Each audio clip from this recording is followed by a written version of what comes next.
আইন সবার জন্য সমান। ছোট্টবেলা থেকে শুনে শুনে আসছি, আইনের চোখে সবাই সমান।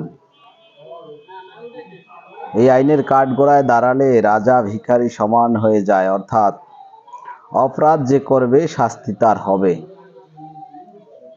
এখানে কোনো ছাড় হবে না।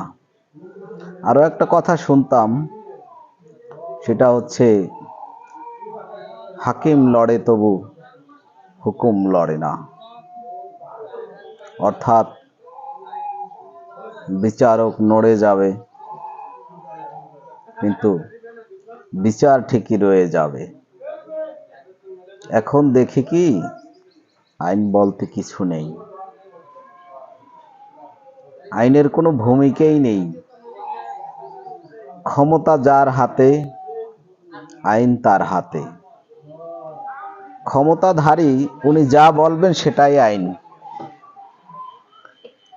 বিগত দিনের বিচার সালিসি ব্যবস্থা সবকিছু ওনার হুকুমে এক নিমিষে সব বরবাদ হয়ে যাবে। এটা হচ্ছে আইন। যিনি যখন ক্ষমতায় থাকেন আইনও তার প্রশংসা করেন, ক্ষমতা থেকে চলে গেলেই তার অপরাধের আর সীমা নেই, তার দোষের আর সীমা থাকে না, তিনি হন সবচাইতে বড় অপরাধী।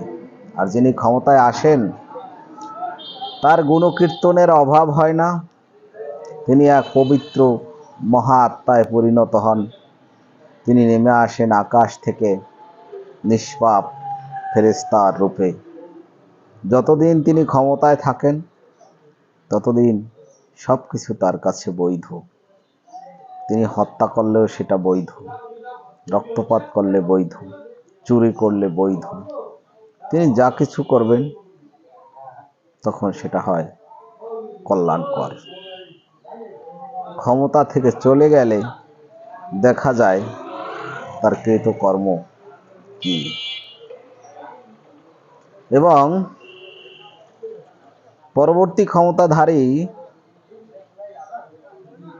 একটা আইন দাঁড় করান, এই আইনটাকে দড়ি হিসাবে উনি ব্যবহার করেন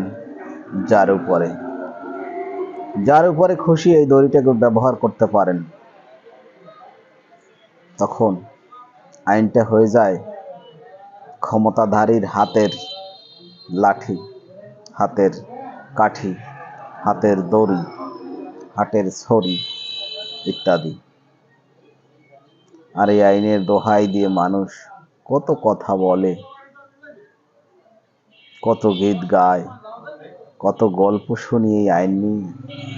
আসলে বর্তমান যুগে আইনটা হচ্ছে একটা হাস্যকর বিষয়।